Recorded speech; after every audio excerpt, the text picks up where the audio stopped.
ಶ್ರೀ ಬಸವ ಟಿವಿಯ ಸಮಸ್ತ ವೀಕ್ಷಕರಿಗೆ ಶರಣಾರ್ಥಿ. ಆರೋಗ್ಯ ಮತ್ತು ಅಧ್ಯಾತ್ಮದ ವಿಚಾರವನ್ನು ಮಾತಾಡ್ತಾ ಹೋಗುವಾಗ ಪಾವನ ಭೂಮಿ, ಪುಣ್ಯ ಭೂಮಿ, ಮನೋ ಸಂಕಲ್ಪದ ಸಂಪೂರ್ಣ ಬೀಜ ಶಿವ. ಆ ಶಿವನನ್ನು ನೆನಪು ಮಾಡೋಣ. ಮತ್ತೊಮ್ಮೆ ಶಿವನ ನೆನಪಿನೊಂದಿಗೆ ಈ ಆರೋಗ್ಯ ಮತ್ತು ಅಧ್ಯಾತ್ಮದ ವಿಚಾರಗಳ ಬಗ್ಗೆ ಒಂದಷ್ಟು ನೀವು ಚರ್ಚಿಸೋಣ, ಅದರ ಬಗ್ಗೆ ಚಿಂತಿಸೋಣ, ಹೊಸ ಕಡೆ ಸಾಗೋಣ. ನವ ಯುಗಗಳ ರಚನೆ, ಯುಗಗಳು ಅಂತ್ಯ ಆಗ್ತಾ ಈ ಕಲಿಯುಗ ಅಂತ ಹೇಳ್ತೇವೆ. ಯುಗದ ಕೊನೆಯಲ್ಲಿ ನಾವು ಇದ್ದೇವೆ. ಯುಗ ಏಕೆ ಹೀಗೆ, ಯುಗ ಯಾಕೆ ಹೀಗೆ, ಅಥವಾ ಯುಗದ ಮಹಿಮೆಯು, ಅಥವಾ ಮನುಷ್ಯ ತನ್ನ ಸ್ವಾರ್ಥಕ್ಕಾಗಿ ಮಾಡಿಕೊಂಡ ಒಂದು ಅಂತ್ಯದ ಪತನವೋ ಅಥವಾ ಉತ್ಥಾನವೋ ಅಂತ ನಾವು ನೋಡ್ತಾ ಇದ್ದೇವೆ. ಪ್ರಾಣಿ ಸಂಕುಲಗಳು ಒಂದು ಕಡೆ ನಾಶ ಆಗ್ತಾ ಇದೆ, ಪ್ರಕೃತಿ ಒಂದು ಕಡೆ ನಾಶ ಆಗ್ತಾ ಇದೆ. ಸ್ವಲ್ಪ ಆದರೂ ವಿಚಾರ ನಾವು ಮಾಡಬೇಕು, ಯಾಕೆ ನಾಶ ಆಗ್ತಾ ಇದೆ. ಮನುಷ್ಯನ ಸಂತತಿಗಳು ಈಗ ನಾವು ನೋಡುವಾಗ 600 ಕೋಟಿ ಮಿಕ್ಕಿ ಜನಸಂಖ್ಯೆ ನಮ್ಮಲ್ಲಿದೆ.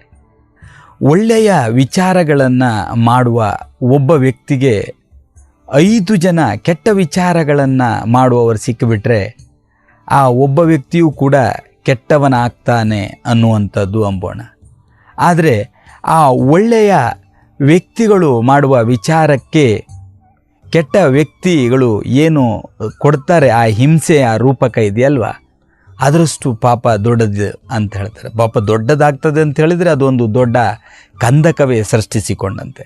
ಈಗ ಕೆಟ್ಟವರ ಸಂಘ ಒಳ್ಳೆಯವರ ಸಂಘ ಅಂತ ಹೇಳಿದರೆ ನಾವು ಎಷ್ಟೇ ಪ್ರಯತ್ನ ಮಾಡಿದರೂ ನಾವು ಆವಾಗ ಮಾತಾಡ್ಕೊಳ್ತೀವಿ, ಅವರಿಗೆ ತುಂಬ ಹೇಳಿದೆ ಆದರೂ ಕೂಡ ಕೆಟ್ಟ ಕೆಲಸವನ್ನು ಮಾಡ್ತಾ ಇದ್ದಾರೆ. ನಾ ತುಂಬ ಹೇಳಿದ್ದೆ ಆತ ಬದಲಾಗೋದಿಲ್ಲ, ನಾ ತುಂಬ ಹೇಳಿದ್ದೆ ಆತ ಕುಡಿತದಿಂದ ಮುಕ್ತನಾಗುವುದಿಲ್ಲ, ಧೂಮಪಾನದಿಂದ ಮುಕ್ತನಾಗುವುದಿಲ್ಲ. ಹಾಗಾದರೆ ಆ ವ್ಯಕ್ತಿ ಒಳಗೆ ಏನು ಅಡಗಿದೆ? ಇದು ರಹಸ್ಯ. ಇದು ಇವತ್ತು ಚಿಂತನೆಗೆ ಈಡು ಮಾಡುತ್ತದೆ. ಅವನು ಯಾವುದೇ ದುಶ್ಚಟಗಳಿಗೆ ಬಲಿಯಾದ ಅಂತ ಹೇಳಿದರೆ ಆತನನ್ನು ಈಚೆಗೆ ಕರೆದುಕೊಂಡು ಬರೋದು ಇವತ್ತು ಸಮಾಜದಲ್ಲಿ ನಡೆಯಬೇಕಾದಂಥ ಒಂದು ದೊಡ್ಡ ವಿಚಾರ ಸಂಕಿರಣ. ಅದು ಕಷ್ಟ ಸಾಧ್ಯ ಅಲ್ಲ. ಯಾಕೆ ಅಂತ ಕೇಳಿದರೆ ನಾವೆಲ್ಲರೂ ಒಳ್ಳೆಯ ಚಿಂತನೆಯನ್ನು ಮಾಡುವಾಗ, ಶಿವನ ಸಹಕಾರ ಇರುವಾಗ, ಈ ಪ್ರಕೃತಿಯಲ್ಲಿ ಶಿವನ ಸಂಪೂರ್ಣ ಸಹಯೋಗ ಇರುವಾಗ, ನಾವು ತಿಳಿದವರು ತಿಳಿಯದವರನ್ನು ಬದಲಾಯಿಸುವುದು, ಇದು ಅನೇಕ ಬಾರಿ ನಮ್ಮ ಬಸವಣ್ಣನವರ ಚಿಂತೆಯಾಗಿತ್ತು. ಆ ಶಿವಲಿಂಗವನ್ನು ಕೊರಳಿಗೆ ಕಟ್ಟಿಕೊಂಡು ನಾವು ಎಷ್ಟು ಶಿವನನ್ನು ನೆನಪು ಮಾಡ್ತೇವೆ, ಅಷ್ಟು ಶಿವ ನಮಗೆ ಒಲಿತಾನೆ. ಶಿವನನ್ನು ವರ್ಣಿಸಲಾಗದ ಪದಗುಂಜ, ಶಿವನ ಆ ಪ್ರೇಮ ವರ್ಣಿಸಲಾಗದ್ದು, ಅದು ಯಾವ ಮನುಕುಲಕ್ಕೂ ನಿಲುಕದ್ದು ಮತ್ತು ಅದರಿಂದ ಆಚೆಗಿರುವಂತಹ ಪರಿಪೂರ್ಣ ಆಧ್ಯಾತ್ಮಿಕ ಲೋಕ. ಹಾಗೆ ನಾವು ಬರ್ತಾ ಹೋಗುವಾಗ ಈ ಮನುಷ್ಯನ ಸರಪಣಿಯನ್ನು ಬದಲಾವಣೆ ಮಾಡುವುದೇ ಎಲ್ಲರ ಗುರಿಯಾಗ್ತಾ ಇದೆ. ಇವತ್ತು ಎಲ್ಲರೂ ಅದಕ್ಕಾಗಿ ಪ್ರಯತ್ನವನ್ನು ಪಡ್ತಾ ಇದ್ದಾರೆ. ಒಂದು ಮನುಷ್ಯ ಬದಲಾದರೆ, ಆ ಗ್ರಾಮ ಬದಲಾದರೆ, ಆ ತಾಲೂಕು ಬದಲಾದರೆ, ಆ ಜಿಲ್ಲೆ ಬದಲಾದರೆ, ಅಂದರೆ ಹೀಗೆ ಬದಲಾಗ್ತಾ ಹೋದರೆ ಆ ರಾಜ್ಯ ಖಂಡಿತವಾಗಿ ಒಂದಷ್ಟು ಒಳ್ಳೆಯ ರಾಜ್ಯವಾಗಿ ಮಾರ್ಪಡ್ತದೆ. ಶಿವನನ್ನು ನೆನಪು ಮಾಡುವುದು ಯಾಕೆ ಅಂತ ಹೇಳಿದರೆ, ನಾನು ನಿಮಗೆ ಕಳೆದ ಎಪಿಸೋಡಿನಲ್ಲಿ ಹೇಳಿದಂತೆ ಆ ಮಗುವಿನ ತಂದೆ, ಆ ಮಗುವಿನ ತಾಯಿ, ಆ ಮಗುವಿಗೆ ಬರತಕ್ಕಂತಹ ಆಧ್ಯಾತ್ಮಿಕ ಲೋಕ, ಇವುಗಳನ್ನೆಲ್ಲ ಇಟ್ಟುಕೊಂಡು ಈಗ ನಾನು ನಿಮಗೆ ಕಳೆದ ಸಂಚಿಕೆಯಲ್ಲಿ ಹೇಳಿದಂತೆ ಯುವ ಸಮುದಾಯದವರು ಹೇಳ್ತಾರೆ, ಯಾಕೆ ಆಧ್ಯಾತ್ಮಿಕ ಬೇಕು, ನಮಗೆಲ್ಲ ಆಧ್ಯಾತ್ಮಿಕ ಬೇಡವೇ, ನಮಗೆ ಬೇಡ, ಎಲ್ಲ ಅದೆಲ್ಲ ಮುಪ್ಪಿನಲ್ಲಿ ಅಂತ. ಎಲ್ಲಿದೆ ಮುಪ್ಪು, ಎಲ್ಲಿದೆ ಪ್ರಾಯವೂ ಇಲ್ಲ, ಮುಪ್ಪು ಇಲ್ಲ. ಇಲ್ಲಿ ದೇಹವು ಸಮಯಕ್ಕೆ ತಕ್ಕಂತೆ ಅದರ ಕೆಲಸವನ್ನು ಮಾಡ್ತದೆ. ಸಮಯಕ್ಕೆ ತಕ್ಕಂತೆ ಅದು ನಮ್ಮ ಅಂತರಾತ್ಮವನ್ನು ಕಾಯ್ದಷ್ಟು ಕೊಂಡಷ್ಟು ಪವಿತ್ರತೆ ಇದ್ದಷ್ಟು ಅದು ಇರ್ತದೆ. ಯಾವಾಗ ಅಂತರಾತ್ಮನಿಗೆ ನೋವುಂಟಾಗ್ತದೆ, ಪಶ್ಚಾತ್ತಾಪ ಉಂಟಾಗ್ತದೆ, ಕರ್ಮದ ಭೋಗವನ್ನು ಅನುಭವಿಸಲಿಕ್ಕೆ ಶುರು ಮಾಡ್ತಾನೆ, ಆವಾಗ ಅದು ತನ್ನ ದೇಹವನ್ನು ಬಿಟ್ಟು ಹೋಗ್ಬಿಡ್ತದೆ. ಎಲ್ಲರೂ ಮಾತಿಗೆ ಹೇಳ್ತಾರೆ ಅವ ಸತ್ತು ಹೋದ ಅಂತ. ಅದಕ್ಕೆ ಶಿವನ ಸ್ಪಷ್ಟ ನೋಡಿ, ಸತ್ತು ಹೋದ ಅಂತ ಹೇಳಿದ್ರೆ ಏನು ಸತ್ತು ಹೋಗುವುದು? ದೇಹ ಮಾತ್ರ ಹೋಗ್ತದೆ. ಶಿವ ಹೇಳ್ತಾನೆ, ಮಕ್ಕಳೇ, ಆತ್ಮ ಶಾಶ್ವತವಾಗಿರ್ತದೆ. ಒಂದು ಕಂಪ್ಯೂಟರ್ನಲ್ಲಿ ನೀವು ನೋಡ್ಬೋದು, ಮೊದಲೆಲ್ಲ ಒಂದು ಮೆಮೊರಿ ಅಂತ ಹೇಳಿದ್ರೆ ಒಂದು ಇಷ್ಟು ದೊಡ್ಡದು ಕ್ಯಾಸೆಟ್ಸ್ಗಳು, ರೀಲ್ ಕ್ಯಾಸೆಟ್ಸ್ಗಳು ಬರ್ತಾ ಇದ್ವು. ಅದರಲ್ಲಿ ಒಂದು ಫಿಲ್ಮ್ಗಾಗುವಂತಹ 1-2 ಗಂಟೆಗಾಗುವಂಥ ಚಿತ್ರೀಕರಣವನ್ನು ಜೋಡಿಸ್ತಾ ಇದ್ದರು. ಅದನ್ನು VCR ಮೂಲಕ ನಾವೆಲ್ಲ ನೋಡ್ತಾ ಇದ್ದಿದ್ವಿ. ಆವಾಗ ಅದನ್ನು ಒಂದು 2000 ಇಸ್ವಿ ಅಂಜದಲ್ಲಿ ಅದನ್ನೆಲ್ಲ ನೋಡೋದು ಒಂಥರ ಬಹಳ ಖುಷಿ. ಈಗ ನಮ್ಮ ಮಕ್ಕಳ ಕೈಗೆ ಏನಾಗಿದೆ ಅಂದರೆ ಸಣ್ಣ ಚಿಪ್ಪು ಸಿಕ್ಕಿಬಿಟ್ಟಿದೆ, ಮೆಮೊರಿ ಕಾರ್ಡ್ ಅಂತ ಹೇಳ್ತಾರೆ, ಸಣ್ಣ ಚಿಪ್ಪು. ಆ ಚಿಪ್ಪಿನಲ್ಲಿ ಇಡೀ ವಿಶ್ವದ 1-2.5-3 ಗಂಟೆಗೆ ಬೇಕಾಗುವ ಚಿತ್ರ ಅಲ್ಲ, 100 ಚಿತ್ರ ಹಿಡಿಸುವಷ್ಟು ಆ ಮೆಮೊರಿ ಕಾರ್ಡಿನಲ್ಲಿ ಶೇಖರಣೆ ಆಗ್ತಾ ಇದೆ. ನೀವು ಅರ್ಥ ಮಾಡಿಕೊಳ್ಳಿ, ಆತ್ಮ, ಆಧ್ಯಾತ್ಮಿಕ ಆರೋಗ್ಯ ಪ್ರಪಂಚಕ್ಕೆ ಈ ವಿಜ್ಞಾನಗಳು ಎಷ್ಟು ಪೂರಕವಾಗಿರ್ತಾ ಇದ್ದೀವಿ ಅಂತ ನೀವು ಯೋಚನೆ ಮಾಡಿ ನೋಡಿ. ನಾವೆಲ್ಲ 2002-2003 ಈ ಚಿತ್ರೀಕರಣ ಮಾಡುವಾಗೆಲ್ಲ ಎಷ್ಟು ಒದ್ದಾಡ್ತಿದ್ವಿ ಆ ಕ್ಯಾಮರಾದ ಆ್ಯಂಗಲ್ಗಳನ್ನು ನೋಡುವಾಗಲ್ಲ. ಇವತ್ತು ನೋಡಿ, ಕ್ಯಾಮರಾದ ಕೂತಲೇ ಒಂದು ಅರ್ಧ ಕಿಲೋಮೀಟ್ರು ಕೂತಲೇ ಚಿತ್ರೀಕರಣವನ್ನು ಮಾಡುವಷ್ಟು ತಂತ್ರಜ್ಞಾನಗಳು ಬಂದು. ಅಂದರೆ ನೀವು ತಿಳ್ಕೊಳ್ಬೇಕು, ಮನುಷ್ಯ ಕರ್ಮಗಳನ್ನು ಜಾಸ್ತಿ ಮಾಡ್ತಾ ಇದ್ದಾನೆ, ಆ ಕಡೆಯಿಂದ ಹೊಸ ಸೃಷ್ಟಿಕೃತ ಪ್ರಪಂಚವನ್ನು ಕೂಡ ತಯಾರು ಮಾಡ್ತಾ ಇದ್ದಾನೆ. ಇಲ್ಲಿ ಕೇವಲ ಕೆಟ್ಟದ್ದು ಮಾತ್ರ ನಡೀತಾ ಇಲ್ಲ, ಒಂದು ಕಡೆ ಒಳ್ಳೆಯದು ಕೂಡ ನಡೀತಾ ಇದೆ. ಶಿವತತ್ವವನ್ನು ಪ್ರಸಾರಿಸ್ತಾ ಇದ್ದಾರೆ, ಶಿವತತ್ವವನ್ನು ಈ ಪ್ರಪಂಚಕ್ಕೆ ಕೊಡ್ತಾ ಇದ್ದಾರೆ, ಶಿವತತ್ವವನ್ನು ಈ ಸಮಾಜಕ್ಕೆ ಕೊಡ್ತಾ ಇದ್ದಾರೆ, ಶಿವತತ್ವವನ್ನು ಸಂಸಾರದಲ್ಲಿ ಕಾಣಿಸ್ತಾ ಇದ್ದಾರೆ, ಸಂಸಾರದಲ್ಲಿ ಶಿವನನ್ನು ತೋರಿಸ್ತಾ ಇದ್ದಾರೆ. ಇವೆಲ್ಲದರ ಕುರುಹಾಗಿ ಶಿವ ಶಿವ ಶಿವನೊಲುಮೆಯಿಂದ ಹೊಸ ಪ್ರಪಂಚ ಕೂಡ ಸೃಷ್ಟಿಯಾಗ್ತಾ ಇದೆ. ಕೆಟ್ಟದ್ದು ಕೂಡ ಅಳಿತಾ ಇದೆ, ಒಳ್ಳೆಯದು ಬರ್ತಾ ಇದೆ. ಕೇವಲ ನಾವು ಇವತ್ತು ಎಲ್ಲ ಮಾಧ್ಯಮಗಳಲ್ಲಿ ನೋಡುವಾಗ ಒಂದಷ್ಟು ಕೊಲೆ, ಒಂದಷ್ಟು ಅತ್ಯಾಚಾರ, ಒಂದಷ್ಟು ವಂಚನೆ, ಒಂದಷ್ಟು ಸಮಸ್ಯೆಗಳ ಆತ್ಮಹತ್ಯೆಗಳು, ಇವುಗಳೆಲ್ಲ ನೋಡುವಾಗ ಯಾಕೆ ಹೀಗಾಗ್ತಾ ಇದೆ? ಸಮಾಜದಲ್ಲಿ ಇಂದು ಶಾಂತಿಗಳಿಗೆ ಯಾರು ಭಂಗವನ್ನುಂಟು ಮಾಡ್ತಾ ಇದ್ದಾರೆ? ಇವನ್ನೆಲ್ಲ ಯೋಚನೆ ಮಾಡುವಾಗ ನೋಡಿ, ಆ ಪುಟ್ಟ ಮಗುವೊಂದು ಅಂಬೆಗಾಲಿಡ್ತಾ ಈ ಪ್ರಪಂಚಕ್ಕೆ ಬರ್ತದೆ. ಇವತ್ತಿನ ಈ ಪ್ರಪಂಚದಲ್ಲಿ ಆ ಮುಗ್ಧ ಮಗು ಬಾಲ್ಯದಲ್ಲಿಯೇ ಮೊಬೈಲನ್ನು ಕೇಳ್ತದೆ. ನೀವು ಆಶ್ಚರ್ಯ ಆಗಬಹುದು. ಬಾಲ್ಯದಲ್ಲಿಯೇ ಕೆಲವು ಮಗು ದೈವ ಸ್ವರೂಪವನ್ನಾಗಿ ಮಾಡ್ತದೆ. ಬಾಲ್ಯದಲ್ಲಿಯೇ ಕೆಲವು ಮಗು ವಿಜ್ಞಾನಗಳನ್ನು, ಇನ್ನೂ ಅದಕ್ಕೆ ಪಾಠವೇ ಸಿಗದೆ ವಿಜ್ಞಾನದ ತಂತ್ರಜ್ಞಾನಗಳನ್ನು ತಿಳಿಸ್ತದೆ. ಈಗ ನೋಡಿ, ಬಾಲ್ಯದಲ್ಲಿ ಆ ಮಕ್ಕಳಿಗೆ ಮೊಬೈಲಿನಲ್ಲಿ ಕ್ಯಾಮರಾವನ್ನು ತೆಗೆದು ವಿಡಿಯೋ ಮಾಡೋದು, ಫೋಟೋ ಮಾಡೋದು ನ್ಯಾಚುರಲ್ ಆಗಿದೆ. ಮೊದಲೊಬ್ಬರು ವಿಡಿಯೋಗ್ರಾಫಿ, ಫೋಟೋಗ್ರಾಫಿ ಅಂತ ಹೇಳಿದ್ರೆ ಅವರು 5, 10, 15 ವರ್ಷಗಳ ಕಾಲ ಅಭ್ಯಾಸವನ್ನು ಮಾಡ್ತಾಯಿದ್ರು ಒಬ್ಬ ಛಾಯಾಗ್ರಾಹಕರು. ಇವತ್ತೇನಾಗ್ತಾ ಇದೆ, ಆ ಮಗು ಬಾಲ್ಯದಲ್ಲಿಯೇ ಕಲಿತಾ ಇದೆ. ಮಕ್ಕಳಿಗೆ ಸಣ್ಣಂದಿನಿಂದನೇ ಸಿಹಿ ತಿಂದಷ್ಟು ವಿಜ್ಞಾನಗಳ ಅವಲೋಕನಗಳನ್ನು ಮಾಡ್ತಾ ಇದ್ದಾರೆ, ವಿಮಾನಗಳ ಬಗ್ಗೆ ಮಾತಾಡ್ತಾ ಇದ್ದಾರೆ.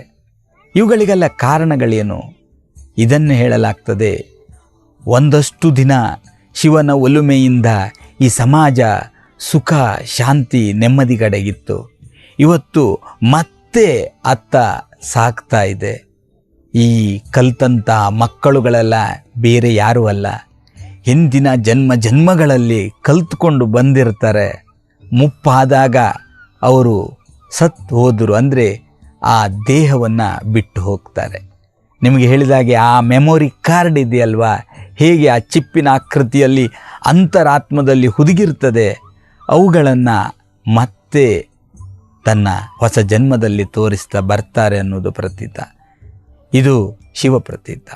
ಶಿವನಿಗೆ ಗೊತ್ತಿರ್ತದೆ ಈ ಎಲ್ಲ ನಾಟಕಗಳು ಯಾವ ರೀತಿ ಸಾಗ್ತದೆ, ಎಲ್ಲಿಗೆ ಮುಟ್ತದೆ ಅನ್ನುವಂಥದ್ದು ಶಿವನಿಗೆ ಗೊತ್ತಿರ್ತದೆ. ಒಂದೊಮ್ಮೆ ನಮಗೂ ನಿಮಗೂ ಎಲ್ಲ ಗೊತ್ತಿದ್ದಿದ್ದರೆ ಅಥವಾ ನಾವು ಈ ನಾಟಕವನ್ನು ತಿಳಿದುಕೊಂಡಿದ್ದರೆ ಎಂತಹ ವಿಘ್ನಗಳು ಬರ್ತಾ ಇದ್ದಿದ್ವಲ್ವ. ನಮಗೆ ಹಿಂದಿನ ಜನ್ಮದ ನಾಟಕಗಳೇ ಗೊತ್ತಿಲ್ಲ, ಮುಂದೆ ಏನಾಗ್ತದೆ ಅಂತ ಗೊತ್ತಿಲ್ಲ. ಎಲ್ಲಿ ಆದರೂ ಹಿಂದೆ ಆಗಿದ್ದು ಗೊತ್ತಿದ್ದು ಮುಂದೆ ಆಗೋದು ಗೊತ್ತಾಗಿದ್ದಿದ್ದರೆ ಏನಾಗ್ತಾ ಇತ್ತು. ಅದಕ್ಕೆ ಈ ಎಲ್ಲದರ ರಹಸ್ಯವನ್ನು ಇಟ್ಕೊಂಡವನು ಶಿವ ಮಾತ್ರ. ಅದಕ್ಕಾಗಿ ನಾನು ಹೇಳಿದ್ದು, ಬಾಲ್ಯದಿಂದಲೇ ನಾವು ಶಿವನನ್ನು ಸ್ತುತಿಸೋಣ. ಶಿವನಲ್ಲದೆ ಜಗವನ್ನು ಆಳ್ಪರು ಮತ್ತೊರುವರಿಲ್ಲ. ಶಿವನಿಂದಲೇ ಜಗತ್ತಿಗೆ ಬೆಳಕು ಬರಲಿಕ್ಕೆ ಸಾಧ್ಯತೆ ಇದೆ. ಹಾಗೆ ನಾವು ಓಂ ಅನ್ನುವಂತಹ ಉಚ್ಚಾರವನ್ನು ಹೃದಯದ ಮೂಲಕ ಹೆಚ್ಚು ಹೆಚ್ಚು ಮಾಡಿದಂತೆ ಆ ಕಂದಮ್ಮಗಳ ಪಾಲಿಗೆ, ಆ ಮನೆಯ ವಾತಾವರಣದ ಪಾಲಿಗೆ ಒಂದಷ್ಟು ಜ್ಞಾನ ದಿವಿಗೆ ಬರ್ತದೆ. ಹಾಗೆ ಸಾಕ್ತಾ ಸಾಕ್ತಾ ಸಾಕ್ತಾ ಆ ಮಗು ತನ್ನ ಶಿಕ್ಷಣವನ್ನು ಮುಗಿಸುವಂಥ ಹಂತ ನೋಡಿ. ಇವತ್ತಿನ ಮಕ್ಕಳು ಶಿಕ್ಷಣವನ್ನು ಮುಗಿಸುವಾಗ ಏನೆಲ್ಲ ಎಡವಟ್ಟು ಮಾಡಿಕೊಳ್ತಾರೆ ನೋಡಿ. ತಂದೆ ತಾಯಿಗಳು ಹೊತ್ತು ಹೆತ್ತು ಸಾಕಿ ಆ ಮಕ್ಕಳ ಆರೋಗ್ಯಕ್ಕಾಗಿ ಜೀವನವನ್ನೇ ಮುಡುಪಾಗಿಡ್ತಾರೆ. ಆ ಮಕ್ಕಳ ಆರೋಗ್ಯ ಭಾಗ್ಯಕ್ಕಾಗಿ ಎಷ್ಟೆಷ್ಟು ದೇವರನ್ನು ಸ್ಮರಿಸಿ ಪ್ರಾರ್ಥಿಸ್ತಾರೆ. ಆ ಮಕ್ಕಳಿಗಾಗಿ ಹೊಸ ಹೊಸ ಹಾರೈಕೆಗಳನ್ನು ಹೊತ್ತುಕೊಳ್ತಾರೆ.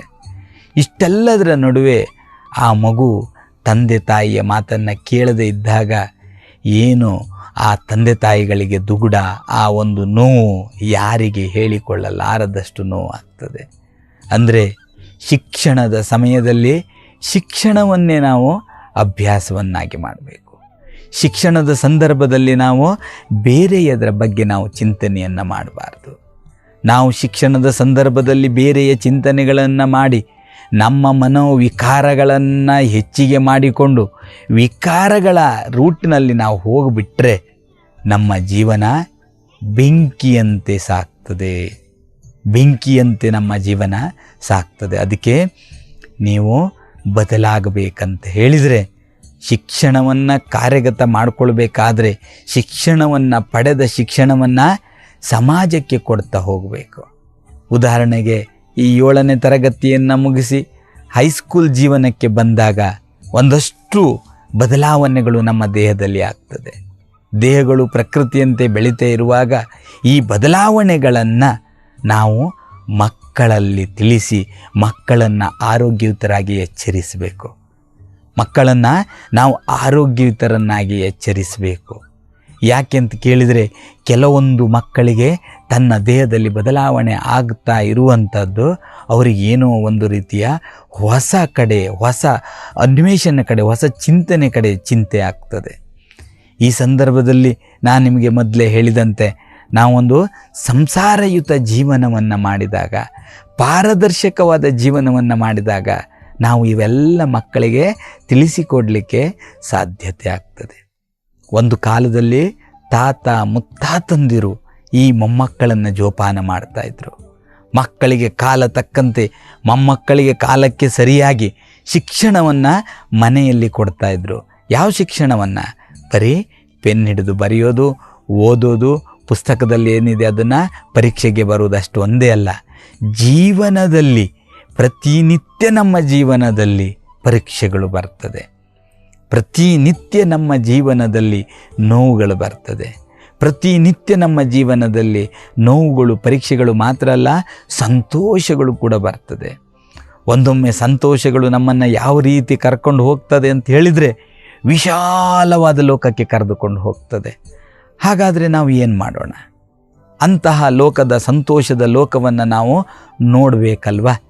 ನೋಡಬೇಕಾದ್ರೆ ನಮಗೆ ಬಹಳ ಬಹಳ ತಾಳ್ಮೆ ಬೇಕು. ತಾಳ್ಮೆಯೂ ಕೂಡ ಶಿವನೊಲುಮೆಯಿಂದ ಪಡೆಯಲಿಕ್ಕೆ ಸಾಧ್ಯತೆ ಇದೆ. ನಾನು ಹಿಂದೆ ನಿಮಗೆ ಹೇಳಿದಂತೆ ಪ್ರಾರ್ಥ ಕಾಲದಲ್ಲಿ ಇದ್ದರೆ ಮಾತ್ರ ಅದು ನಮಗೆ ಭಾಗ್ಯಕ್ಕೆ ಬರ್ತದೆ. ಪ್ರಾತಃ ಕಾಲದಲ್ಲಿ ಏಳದೆ ಇದ್ದರೆ, ನಾವು ಎದ್ದ ತಕ್ಷಣ ಏನಾದರೂ ಸೂರ್ಯ ಹುಟ್ಟಿಬಿಟ್ಟ ಅಂದರೆ ನಮಗೆ ಇನ್ನೇನು ಬೇರೆ ಯೋಚನೆ ಮಾಡಲಿಕ್ಕೆ ಬರೋದಿಲ್ಲ. ಆ ದಿವಸದ ಲೆಕ್ಕಾಚಾರಗಳು, ಹಣಕಾಸು ಲೆಕ್ಕಾಚಾರ, ಆಫೀಸಿನ ಲೆಕ್ಕಾಚಾರ, ಅಂಗಡಿ ಮುಂಗಟ್ಟುಗಳ ಲೆಕ್ಕಾಚಾರ, ವಾಹನ ವಗೈರೆಯ ಲೆಕ್ಕಾಚಾರಗಳು, ನಮಗೆ ಇದೇ ಲೆಕ್ಕಾಚಾರಗಳಿರ್ತದೆ. ನಾವು ಆ ಲೆಕ್ಕಾಚಾರಗಳಿಂದ ಸ್ವಲ್ಪ ಬಿಡುವು ಮಾಡಬೇಕಾದರೆ ಮುಂಚಿತವಾದ ಈ ಒಂದು ವ್ಯವಹಾರದ ಸಾಮ್ರಾಜ್ಯದ ಸಮಯಕ್ಕಿಂತ ಮುಂಚೆ ನಮ್ಮನ್ನೇ ನಾವು ಆಳಿಕೊಳ್ಳಬೇಕು. ನಮ್ಮನ್ನೇ ನಾವು ಸಂಪೂರ್ಣವಾಗಿ ಹತೋಟಿಗೆ ಪಡೆದುಕೊಳ್ಬೇಕು. ಹಾಗಾಗಿ ಅಂದ ಕಾಲದಲ್ಲಿಯೇ ಎಷ್ಟೊಂದು ಪ್ರಸ್ತುತಿಯಾದಂತಹ ಆ ಶಿವನನ್ನು ಕಂಡಂತಹ ಆ ಒಂದು ಭಾಗ್ಯ ಇಂದಿಗೂ ಕೂಡ ಅಚ್ಚಳಿಯದೆ ಮನಸ್ಸಿನಲ್ಲಿ ಉಳಿದಿರುತ್ತದೆ. ಹಾಗೆ ನಾವೆಲ್ಲ ಬದಲಾಗುವತ್ತ ಸಾಗಬೇಕಾಗಿದೆ. ಬದಲಾಗುವುದಂತ ಹೇಳಿದರೆ ನಾವು ಒಂದೇ ದಿನ ಇಷ್ಟು ಮಟ್ಟದ ಏನು ಹೇಳ್ತಾರೆ ವಾಯುಮಾನ ಇವೆಲ್ಲವೂ ಕೆಟ್ಟೋಗಿದೆ ಅಲ್ವಾ, ಇವೆಲ್ಲ ಒಂದೇ ದಿನ ಬದಲಾಗಲಿಕ್ಕೆ ಸಾಧ್ಯತೆ ಉಂಟಾ? ನಮ್ಮ ಯಾನ ಅತ್ತ ಕಡೆ ಸಾಗಿದಾಗ ಒಂದರ ಹಿಂದೊಂದರಂತೆ ಬದಲಾವಣೆ ಆಗಲಿಕ್ಕೆ ಸಾಧ್ಯತೆ ಇದೆ. ಇವತ್ತು ನಾವು ಆ ಒಂದು ಮೌಲ್ಯವನ್ನು ಹೇಗೆ ಅಳವಡಿಸ್ಕೊಳ್ಬೋದು ಅನ್ನುವಂಥದ್ದು ನಾನು ಹಿಂದಿನ ಕೆಲವೊಂದು ಎಪಿಸೋಡ್ಸ್ಗಳಲ್ಲಿ ತಿಳಿಸ್ತಾ ಬಂದಿದ್ದೇನೆ. ನಾವು ಪ್ರಾತಃ ಕಾಲದಲ್ಲಿ ಎದ್ದು ಭಗವಂತನನ್ನು, ಆ ಶಿವನನ್ನು ಧ್ಯಾನ ಮಾಡೋದರ ಜೊತೆ ನಾವೆಲ್ಲ ಒಂದು ಸಂಸಾರವನ್ನು, ಈ ಜಗತ್ತಿನಲ್ಲಿ ಸಂಸಾರ ಅಂತ ಹೇಳಿದರೆ ಕೇವಲ ನಮ್ಮ ಲೌಕಿಕ ಸಂಬಂಧಿಗಳು ಮಾತ್ರ ಅಲ್ಲ, ನಮ್ಮ ಲೌಕಿಕ ಸಂಬಂಧಿಗಳ ಅಲ್ಲದ ಹೊರ ಜಗತ್ತನ್ನು ಕೂಡ ನಾವು ಅಷ್ಟೇ ಚೆನ್ನಾಗಿ ಸಹೋದರತ್ವ, ಸಹೋದರಿಯ ಭಾವನೆಯಿಂದ ನೋಡಬೇಕಾಗಿದೆ. ನಮ್ಮ ಕಣ್ಣುಗಳಿಗೆ ಅಂತಹ ಒಂದು ಚಿಂತನೆಯನ್ನು ಹಾಕಿಕೊಳ್ಳಬೇಕಾಗಿದೆ. ನೋಡುವ ಕಣ್ಣಿನ ದೃಷ್ಟಿಯನ್ನು ಬಹಳ ಚೆನ್ನಾಗಿ ನೋಡಬೇಕಾಗಿದೆ. ಯಾಕೆಂದರೆ ನಮ್ಮ ದೃಷ್ಟಿಯು ಇವತ್ತು ವಿಕಾರದ ದೃಷ್ಟಿಯಾಗ್ತಾ ಇದೆ. ನೋಡುವ ಆ ದೃಷ್ಟಿಯಲ್ಲಿ ಬರುವ ಭಾವನೆ ವಿಕಾರದಿಂದ ಕೂಡಿರಬಾರ್ದು. ಇಲ್ಲಿ ನಮಗೆ ಒಂದು ರೀತಿಯ ಅಂತರಾತ್ಮಕ್ಕೆ ಗೊತ್ತಾಗ್ತದೆ, ನೀನು ತಪ್ಪು ಮಾಡ್ತಾ ಇದ್ದೀಯಾ, ನೀನು ಮುಂದೆ ಹೀಗೆ ಮಾಡಬೇಡ, ನೀನು ಸುಳ್ಳು ಹೇಳ್ತಾ ಇದ್ದೀಯಾ, ಮತ್ತೆ ಸುಳ್ಳು ಹೇಳಬೇಡ, ನೀನು ಅನ್ಯಾಯವನ್ನು ಮಾಡ್ತಾ ಇದ್ದೀಯಾ, ಅನ್ಯಾಯವನ್ನು ಮತ್ತೆ ಮಾಡಬೇಡ. ನೋಡಿ, ನಾವು ಯಾವ ರೀತಿ ಹೋಗ್ತಾ ಇದ್ದೀವಿ ಅಂತ ಹೇಳಿದರೆ, ಯಾವ ರೀತಿ ನಾವು ಒಂದು ಕಾಲದಲ್ಲಿ ಹೇಳ್ತೀವಿ ಅದು ಮೌಢ್ಯಯುತವಾದ ಪ್ರಪಂಚ, ಬರೀ ಮೂಢನಂಬಿಕೆಯ ಪ್ರಪಂಚ. ಇಂದೇನಾಗ್ತಾ ಇದ್ದೇವೆ, ಇಂದು ನಾವೆಲ್ಲರೂ ಪದವಿಯ ಸರ್ಟಿಫಿಕೇಟನ್ನು ಕೊಡುವಂಥ ವಿಶ್ವವಿದ್ಯಾಲಯಗಳಿಂದ ಪಡೆದುಕೊಂಡರೂ ಸಹ ನಡೆಯುವ ವೇ ಏನಿದೆ ಅಲ್ವಾ, ಇದು ಬರೀ ಮೂಢನಂಬಿಕೆಯ ಒಂದು ಗೂಡಾಗಿರ್ತದೆ. ನೋಡಿ, ಕೂತುಕೊಳ್ಳುವುದನ್ನು ಕೂಡ ನಾವು ದಿಕ್ಕನ್ನು ನೋಡ್ತೇವೆ, ನಿಂತುಕೊಳ್ಳುವುದು ದಿಕ್ಕನ್ನು ನೋಡ್ತೇವೆ, ಹೋಗುವಂತಹದ್ದಕ್ಕೂ ದಿಕ್ಕನ್ನು ನೋಡ್ತೇವೆ. ಪ್ರತಿ ಮನೆಯಲ್ಲಿ ಮೂಲೆಗಳಲ್ಲಿಯೂ ಕೂಡ ದಿಕ್ಕಿನ ಶಾಸ್ತ್ರಗಳನ್ನು ತಂದು ಹಾಕ್ಕೊಂಡಿದ್ದೇವೆ. ಈ ಎಲ್ಲವನ್ನು ನೋಡುವಾಗ ನಾವು ಎತ್ತ ಸಾಗ್ತಾ ಇದ್ದೇವೆ, ನಮ್ಮ ಆರೋಗ್ಯ ಮತ್ತು ಆಧ್ಯಾತ್ಮ ಯಾವ ಕಡೆ ಸಾಗ್ತಾ ಇದೆ, ಇದರ ಬಗ್ಗೆ ಬಹಳವಾದ ಅಧ್ಯಯನವನ್ನು ಮಾಡಬೇಕಾಗಿದೆ. ಇದರ ಬಗ್ಗೆ ಬಹಳವಾದ ಚಿಂತನೆಯನ್ನು ಮಾಡಬೇಕಾಗಿದೆ. ಆರೋಗ್ಯ ದೃಷ್ಟಿಯಿಂದ ನಾವು ನೋಡುವಾಗ, ಆರೋಗ್ಯದಲ್ಲಿ ಏರುಪೇರಾದ ತಕ್ಷಣ ನಾವೇನು ಮಾಡ್ತೇವೆ, ವೈದ್ಯರನ್ನು ಕಾಣ್ತೇವೆ. ಅಥವಾ ಏನಾದರೂ ನಮಗೆ ತೊಂದರೆ ಬಂದಾಗ ನಾವು ದೊಡ್ಡ ದೊಡ್ಡ ಪೂಜೆ ಪುರಸ್ಕಾರಗಳಿಗೆ ಇಳಿತೇವೆ. ನಾವು ಇದನ್ನೇ ನಿರಂತರ ದಿನಂಪ್ರತಿ ನಮ್ಮ ದಿನಚರ್ಯದಲ್ಲಿ ಪ್ರತಿದಿನ 1 ರಿಂದ 2 ಗಂಟೆ ನಮ್ಮ ಧ್ಯಾನ, ಯೋಗ, ನಮ್ಮ ಪ್ರವಚನಗಳಿಗೆ ಮೀಸಲಿಟ್ಟು ನಮ್ಮ ಭವಿಷ್ಯತ್ತನ್ನು, ನಮ್ಮ ಭವಿಷ್ಯದ ಮುಂದಿನ ಜೀವನವನ್ನು ಇದರ ಜೊತೆ ರೂಪಿಸಿಕೊಂಡಾಗ ನಾವು ಆಕಸ್ಮಿಕವಾಗಿ ಪಡುವ ತೊಂದರೆಗಳಿಗೆ ನಾವೇನಾಗ್ತೇವೆ, ಚಿಂತೆ ನಮ್ಮನ್ನು ಕಾಡುವುದಿಲ್ಲ. ಆರೋಗ್ಯ ದೃಷ್ಟಿಯಿಂದನೂ ಹಾಗೆ ನಾವು ಪ್ರತಿನಿತ್ಯ ಆರೋಗ್ಯದ ಬಗ್ಗೆ ನಾವು ಜಾಗೃತಿಯನ್ನು ವಹಿಸಿದಾಗ ಇಂತಹ ನೋವುಗಳಿಗೆ ನಾವು ಸ್ಪಂದಿಸೋದಿಲ್ಲ. ಇಂತಹ ನೋವು ನಮ್ಮನ್ನು ಬಹುದೂರದಿಂದ ನಾವು ಬಹುದೂರಕ್ಕೆ ಬಂದುಬಿಡ್ತೇವೆ. ಹಾಗಾದರೆ ಆರೋಗ್ಯದ ಭಾಗ್ಯದಲ್ಲಿ ಮತ್ತೊಂದು ತಿಳಿದುಕೊಳ್ಬೇಕಾಗಿದೆ. ನಾವು ನೀರನ್ನು ಪ್ರಮಾಣದಲ್ಲಿ ನಾವು ಕುಡಿಯೋದಿಲ್ಲ. ನೀರು ಒಂದು ನಮಗೆ ಆದಿ ಕಾಲದಿಂದಲೂ ಒಂದು ಚಿನ್ನದಂಥ ಔಷಧ. ಯಾಕಂತೇಳಿದ್ರೆ ಶುದ್ಧವಾದ ನೀರನ್ನು ಕುಡಿಯುವುದರಿಂದ ದೇಹವು ಎಷ್ಟೊಂದು ತಂಪಾಗ್ತದೆ ಅಲ್ವಾ. ನೋಡಿ, ಎಷ್ಟೋ ಜನರಿಗೆ ಹೀಟ್ ಆಗ್ತದೆ. ಹೀಟ್ ಅಂತ ಹೇಳಿದ್ರೆ ಬಾಯಲ್ಲಿ ಗುಳ್ಳೆ ಬರ್ತದೆ, ಮತ್ತು ಹೊಟ್ಟೆ ಉರಿ ಶುರುವಾಗ್ತದೆ, ಮತ್ತು ತಲೆನೋವು. ನಾ ಹಿಂದೆ ಹೇಳಿದಾಗ ಅನೇಕ ರೀತಿಯ ತಲೆನೋವುಗಳು ಬರ್ತದೆ, ತಲೆನೋವು ಬಾಧಿಸ್ತದೆ, ಗಂಟುಗಳ ನೋವು ಬರ್ತದೆ, ಬೆನ್ನು ನೋವು ಬರ್ತದೆ. ವಿಪರೀತ ಕೆಲವರಿಗೆ ಬೆನ್ನು ನೋವು ಇರ್ತದೆ. ನಾವೇನು ಮಾಡ್ತೀವಿ? ಒಂದು ಕಲುಷಿತ ಆಹಾರ, ಇನ್ನೊಂದು ಕಲುಷಿತ ವಿಚಾರಗಳನ್ನು ಮನಸ್ಸಿನಲ್ಲಿ ಇಟ್ಟುಕೊಳ್ಳುವಂಥದ್ದು. ಇವೆರಡರಿಂದ ಬಿಡುಗಡೆಯನ್ನು ಹೊಂದಲಿಕ್ಕೆ ನಾವು ಏನು ಮಾಡ್ತೇವೆ? ಏನು ಒಂದು ಸಾಧನೆಯನ್ನು ಮಾಡಬೇಕು, ನಮ್ಮ ಕರ್ಮಗಳಲ್ಲಿ ಏನು ಅಳವಡಿಸ್ಕೊಳ್ಬೇಕು ಅದನ್ನು ಅಳವಡಿಸಿಕೊಳ್ಳುವುದಿಲ್ಲ. ಹಾಗಾಗಿ ಆ ನೀರು ಕೂಡ ನಮ್ಮನ್ನು ಕಾಪಾಡ್ತದೆ. ಒಂದು ದೇಹಕ್ಕೆ 3ರಿಂದ 4 ಲೀಟರ್ ದಿನ ನೀರು ಬೇಕಾಗ್ತದೆ. ನಾವು ಆ ಪ್ರಮಾಣದಲ್ಲಿ ನೀರು ಕುಡಿತೇವ? ಇಲ್ಲ. ನೀರು ನಮ್ಮನ್ನು ಏನು ಮಾಡ್ತೇವೆ? ಸ್ವಲ್ಪ ಕುಡಿತೇವೆ, ಬಿಡ್ತೇವೆ, ಬೇಕಾದಾಗ ಕುಡಿತೇವೆ, ಬಿಡ್ತೇವೆ. ಹೀಗಾದಾಗ ಏನಾಗ್ತದೆ? ನೀರಿನ ಪ್ರಮಾಣ ದೇಹದಲ್ಲಿ ಕಡಿಮೆ ಆದಾಗ ನಾವು ಮತ್ತೆ ಉಷ್ಣ ಅಂತ ಹೇಳ್ತೀವಿ, ನಾವು ಏನು ಹೀಟ್ ಆಗ್ತದೆ ಬಾಡಿ ಅಂತ ಹೇಳ್ತೀವಲ್ಲ, ಅದಕ್ಕೆ ನಾವೇ ಎಡೆ ಮಾಡಿ ಕೊಡ್ತೀವಿ. ಹಾಗಾದರೆ ನೀರು ಕುಡಿಯೋದು ಹೇಗೆ? ನೀರನ್ನು ನಮಗೆ ಅವಕಾಶ ಇದ್ದಾಗಲೆಲ್ಲ ನೀರು ಕುಡಿಬೇಕು. ನೀರು ಒಂದು ಆಹಾರ ಇದ್ದ ಹಾಗೆ. ಆ ನೀರನ್ನು ಹೇಗೆ ಕುಡಿಯೋದು?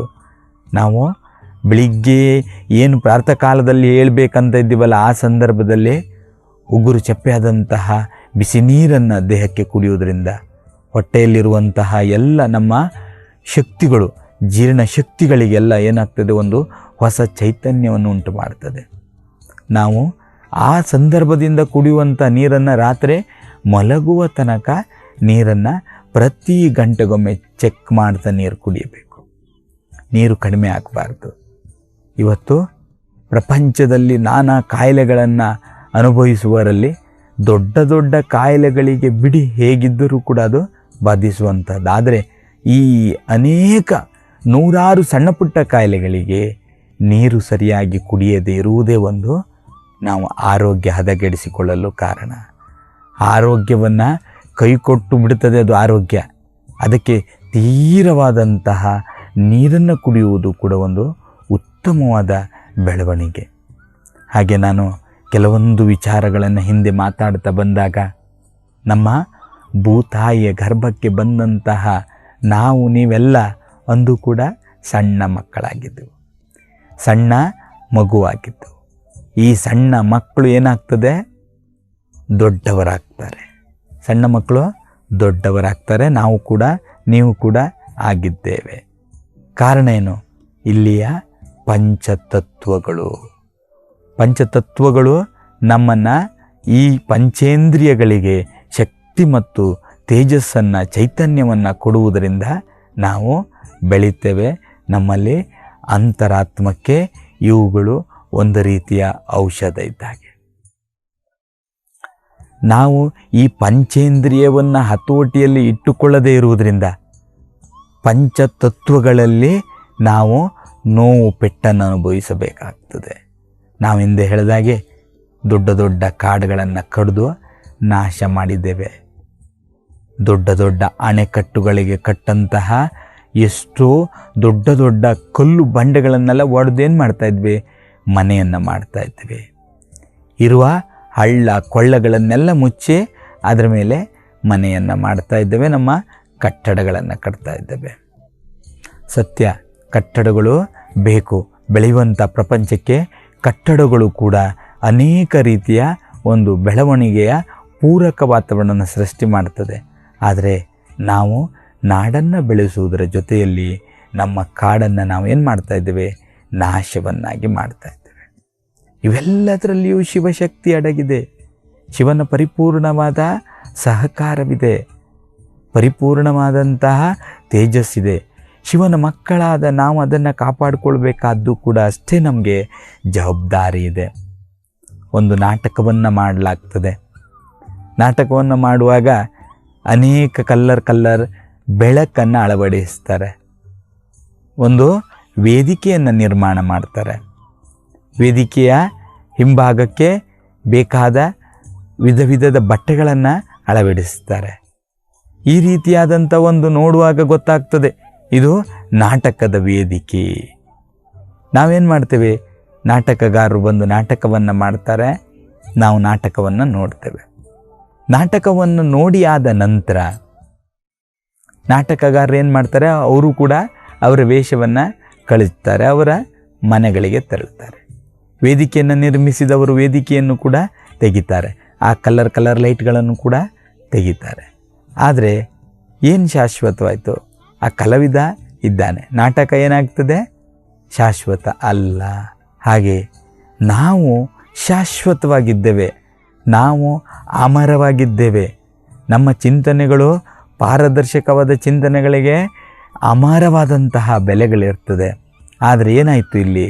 ನಮ್ಮ ನಾಟಕ ತಿಳ್ಕೊಳ್ಬೇಕು. ನಾವು ಏನು ನಾಟಕವನ್ನು ಚೆನ್ನಾಗಿ ಮಾಡ್ತಾ ಇದ್ದೀವ, ನಾವು ಚೆನ್ನಾಗಿ ಅಭಿನಯಿಸ್ತಾ ಇದ್ದೀವ. ಈಗ ನೋಡಿ, ನಾವು ಸೌಂದರ್ಯಕ್ಕಾಗಿ ಎಂತೆಂತಹ ಟಿಪ್ಸ್ಗಳಿದೆ ಇವತ್ತು. ಸೌಂದರ್ಯ ವೃದ್ಧನೆಗಾಗಿ ವೃದ್ಧಿಸ್ತದೆ ದಿನ ಒಂದೊಂದು ರೀತಿ. ಇವತ್ತು ಒಬ್ಬ ವಯಸ್ಸಾದಂಥ ಶರೀರವನ್ನು ನಾವೇನು ಮಾಡ್ಬೋದು, ಅತಿ ಹುಡುಗನಾಗಿ ಮಾಡ್ಬೋದು. ಅಂತಹ ಮೇಕಪ್ಗಳ ಸೆಟ್ಸ್ಗಳಿದೆ ನಮ್ಮಲ್ಲಿ ಇವತ್ತು. ಒಬ್ಬ ವಯಸ್ಸಾದಂತಹ ಯುವ ರೂಪಿ ಹುಡುಗನನ್ನು ಅಥವಾ ಯುವತಿಯನ್ನು ನಾವೇನು ಮಾಡ್ಬೋದು, ಮುದುಕಿಯರನ್ನಾಗಿ ಮಾಡ್ಬೋದು. ಎಲ್ಲ ನಮ್ಮ ಹತ್ರ ವೇಷಭೂಷಣಗಳಿದೆ. ಅಂತಹ ತಂತ್ರಜ್ಞಾನದ ಯುಗದಲ್ಲಿ ನಾವಿದ್ದೇವೆ. ಹಾಗೆ ಅಲ್ವಾ ನಾಟಕ? ನಾವು ಯಾವ ರೀತಿಯಾಗಿ ವೇಷವನ್ನು ಬದಲಾಯಿಸ್ತಾ, ಈ ಶರೀರವನ್ನು ಬದಲಾಯಿಸ್ತಾ ಹೋಗ್ಬೋದು. ಆದರೆ ಈ ನಾಟಕ ರಂಗ, ಈ ಪ್ರಪಂಚದ ಭವ್ಯ ವೇದಿಕೆ ಹಾಗೆ ಇರ್ತದೆ, ಹಾಗೆ ಇರಬೇಕು. ನನಗಾಗಿ ಒಂದು ಪಾತ್ರ ಮಾಡಲಿಕ್ಕಲ್ಲ, ಅಥವಾ ನಾಟಕಕಾರನಲ್ಲಿ ಹೇಳಿದಾಗೆ ನಾಟಕಗಾರ ಒಬ್ಬ ಅಲ್ಲ, ಅಲ್ಲಿ 10 ರಿಂದ 15 ಮಂದಿ 20 ಮಂದಿ ನಾಟಕಗಾರರು ಇರ್ತಾರೆ. ಒಬ್ಬನಿಗಾಗಿ ವೇದಿಕೆಯನ್ನು ಮಾಡುವುದಲ್ಲ, ಖಾಲಿ 20 ಮಂದಿ ಮಾತ್ರ ಅಲ್ಲ, ಮತ್ತು ಹಿಮ್ಮೇಳದಲ್ಲಿರ್ತಾರೆ 8-10 ಜನ, ಎಲ್ಲರೂ ಸೇರಿ ಒಂದು ವೇದಿಕೆಯನ್ನು ನಿರ್ಮಾಣ ಮಾಡ್ತಾರೆ. ಹಾಗಾಗಿ ಈ ಪ್ರಪಂಚದಲ್ಲಿ ನಾವು ಮಾಡುವಂಥ ನಾಟಕ ಕೇವಲ ನನಗಾಗಿ ಮಾತ್ರ ಅಲ್ಲ, ನಮ್ಮೆಲ್ಲ ಬಂಧುಗಳಿಗಾಗಿ. ಹಾಗಾಗಿ ನಾವು ಚೆನ್ನಾಗಿ ನಾಟಕ ಮಾಡುವುದು ಬೇಡವಾ? ನಾವು ಚೆನ್ನಾಗಿ ನಾಟಕವನ್ನು ಯಾವ ರೀತಿ ಮಾಡಬೇಕಂತ ನಾವು ರಿಹರ್ಸಲ್ ಮಾಡುವುದು ಬೇಡವಾ? ನಾವು ಆ ದೇವರನ್ನು ನೋಡುವುದು ಬೇಡವಾ? ಈ ಪ್ರಕೃತಿಯ ಶಕ್ತಿಯನ್ನು ನೋಡುವುದು ಬೇಡವಾ? ಅದಕ್ಕಾಗಿ ನಾವು ಏನು ಮಾಡಬೇಕು, ಪ್ರತಿ ಕ್ಷಣ ನಮ್ಮ ನಾಟಕವನ್ನು ನಾವು ನೋಡಿಕೊಳ್ಬೇಕು. ಹೀಗೆ ನಾನಾ ರೂಪದ ಪ್ರಶಸ್ತಿಗಳನ್ನು ಕೊಡ್ತಾರೆ, ನಾನಾ ಪೀಠಗಳನ್ನು ಹೆಸರಿಡಿಸ್ತಾರೆ. ಹೀಗೆಲ್ಲ ಬೇಕಾದಷ್ಟು ನಮ್ಮನ್ನು ಒಳ್ಳೆಯ ನಾಟಕ ಮಾಡಿದರೆ ಗೌರವಿಸ್ತಾರೆ. ವೀಕ್ಷಕರೇ, ಹೀಗೆ ಸಾಕೋಣ. ಶ್ರೀ ಬಸವ ಟಿವಿಯಲ್ಲಿ ಆರೋಗ್ಯ ಮತ್ತು ಅಧ್ಯಾತ್ಮದ ಅನೇಕ ವಿಚಾರಗಳನ್ನು ಮುಂದಿನ ಸಂಚಿಕೆಯಲ್ಲೂ ಹಂಚಿಕೊಳ್ಳೋಣ. ವೀಕ್ಷಕರೇ, ನಿಮಗೆಲ್ಲರಿಗೂ ಶರಣಾರ್ಥಿ.